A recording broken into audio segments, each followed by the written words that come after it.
Hi, this is Sandra Henry Stalker, author of the Unix as a Second Language blog on Network World.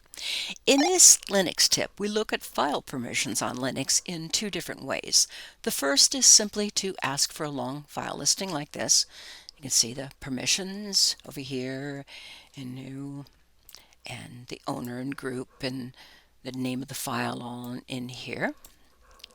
Now, in this following line, though, I separate the fields, the first four fields, to make it clear that's the file type. It's a regular file, so we just see a hyphen.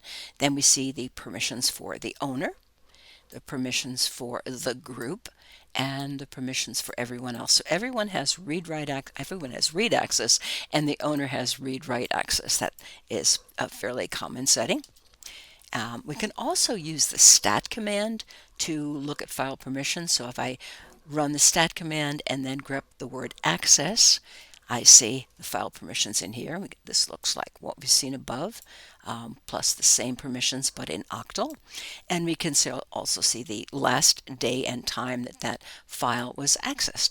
Well, that is your Linux tip for displaying file permissions in two different ways. If you have questions or would like to suggest a topic, please add a comment below. And don't forget to subscribe to the InfoWorld channel on YouTube. If you like this video, please hit the like and share buttons. For more Linux tips, be sure to follow us on Facebook, YouTube, and networkworld.com.